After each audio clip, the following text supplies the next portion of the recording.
1400 anomaliya. Agar siz hozir bu videoni ko'rayotgan bo'lsangiz, bu yerda ko'rsatiladigan suratlar yangi emas. Lekin ularning ichida yashiringan narsa yaqin kunlarda topildi. Va bu topilma tasodif emas edi. Bir qarashda koinot doimiy jim turgandek. Aslida biz uni noto'g'ri tushunib kelganmiz. Gap nimada ekanligini bilish uchun videoni oxirigacha ko'ring. Like bosing, obuna bo'ling, do'stlarga ulashing. Biz esa boshladik. Tasavvur qiling. O'nlab yillar davomida osmon kuzatilgan. Milliardlab yulduzlar, millionlab galaktikalar suratga olingan, kataloglarga joylangan, raqamlangan, nomlangan va hammamiz o'ylaganmizki, hammasi o'rganildi, hammasi tushunarli. Faqat tafsilotlar qoldi. Lekin bir savol bor edi. Agar biz faqat bilgan narsamizni qidirayotgan bo'lsak, bilmagan narsani qanday topamiz?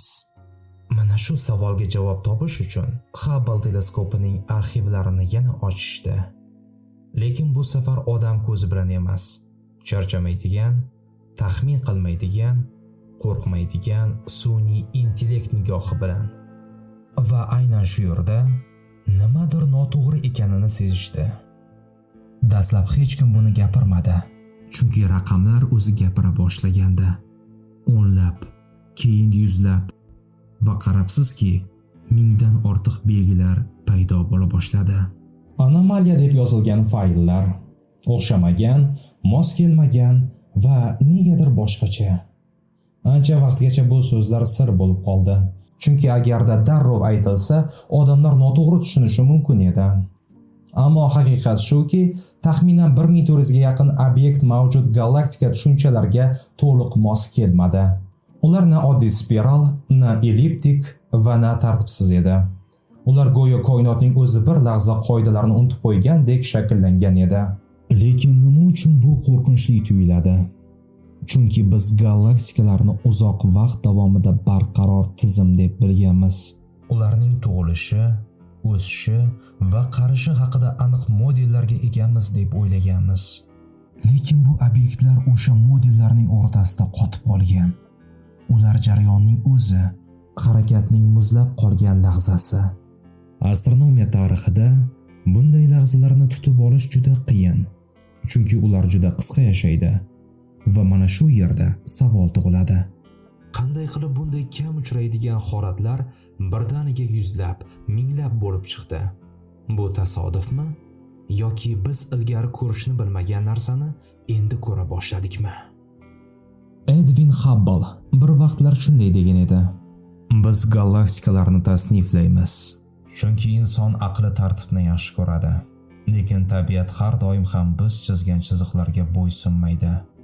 Va bugun aynan shu fikr jonlanmoqda. Chunki topilgan obyektlarning ayrimlarida markaz joyidan siljigan, ba'zilarida halqalar uzilib ketgan, ba'zilarida esa galaktikaning yarmi go'yo tortib olinib, boshqa tomonga cho'zilib ketgandek. Bu esa kuchli tortishish, galaktikalar aro to'qnashuv yoki klaster ichidagi bosim natijasi bo'lishi mumkin. Lekin bunday bosqichlar faqat nazariyada bor edi. Amalda esa juda kam ko'rilgan. Bundan tashqari yana bir guruh obyektlar bor. Ularda yorug'lik egilgan, yoylar paydo bo'lgan. Bu gravitatsion linza. Lekin g'alati tomoni shundaki, bu egilish oddiy hisob-kitoblarga to'g'ri kelmaydi. Massaning ko'rinadigan qismi yetarli emas. Demak, nimadir yashirin. Bu joyda Vera Rubin nomi paydo bo'ladi. U galaktikalar aylanish tezligini o'rganib, ko'rinmas massa borligini isbotlashga urinib, shunday degan edi. Agar kuzatuv va nazariya mos kelmasa, ayb kuzatuvda emas, balki tushunchada bo'lishi mumkin. Va bugun mana shu anomaliyalar aynan shu muammoni ko'rsatmoqda. Galaktikalar, odatda ularning o'rtasida supermassiv qora tuynuk, milliardlab yulduzlar va sayyoralar bo'ladi. Ular ba'zida bir-biri bilan to'qnashishi mumkin. Bizga eng yaqin yirik galaktika bu Andromeda. U hozirda somon yo'li, ya'ni bizning galaktikamizga soniyasiga taxminan 110 km tezlikda yaqinlashmoqda. Olimlarning hisobiga ko'ra, taxminan 4-5 milliard yildan keyin bu ikki ulkan galaktika to'qnashadi. Lekin bu portlash yoki halokat degani emas. Galaktikalar orasidagi masofa juda katta bo'lgani uchun yulduzlar bir-biri bilan urilmaydi. Aksincha, ular milliard yillar davomida raqsga tushgandek qo'shilib, oxir-oqibat bitta yangi, yanada ulkan galaktikani hosil qiladi. Bu paytda insoniyat bo'lmasa ham, koinot bu uchrashuvni albatta esda saqlaydi. O'shanda balki bu galaktikada ham shu kabi anomaliyalar bo'lishi mumkindir. Bu topilgan anomaliyalar ichida jellyfish deb ataladigan galaktikalar bor. Ular klaster ichida harakatlanayotganda gazini yo'qotib, dumga o'xshash iz qoldiradi. Bu galaktikaning o'limga yaqinlashayotganini bildiradi. Ammo bu yerda ular turli bosqichlarda, turli tezliklarda va kutilmagan joylarda uchramoqda. Bu esa galaktik evolyutsiya haqidagi vaqt jadvallarini qayta ko'rib chiqishga majbur qiladi. Lekin eng g'alati qismi bu emas. Gap shundaki, bu obyektlar doim u joyda bo'lgan. Biz ularni ko'rganmiz, saqlaganmiz, arxivga joylaganmiz, lekin sezmaganmiz.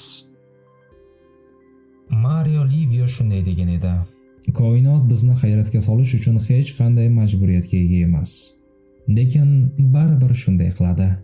Va bu holatda hayrat koinotdan emas, balki o'zimizdan chiqmoqda. Chunki sun'iy intellekt hech qanday yangi teleskop emas.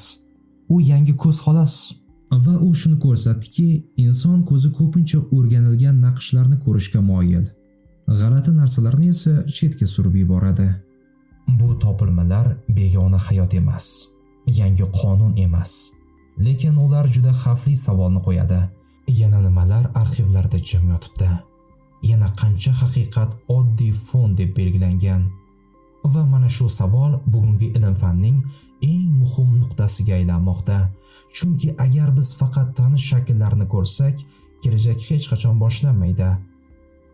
Va endi ochiq aytish vaqti keldi. Bu 1400 anomaliya koinotning buzilishi emas. Bu bizning tasavvurimiz torligini ko'rsatadigan oynadir. Va bu oynaga qarash jasorat talab qiladi. Biz shuni tushunishimiz kerak. Insoniyat har doim sir bilan oldinga siljigan. Yer markazi emasligini tan olish qo'rqinchli edi. Galaktikalar ko'pligini qabul qilish qo'rqinchli edi. Qora materiya g'oyasi ham qarshilikka uchragan. Lekin aynan shu qo'rquv ortidan bilim kelgan. Shuning uchun agar siz bu videodan birgina fikr olib chiqadigan bo'lsangiz, YouTube jamoasi bundan xursand bo'lar edi. Ko'rishguncha.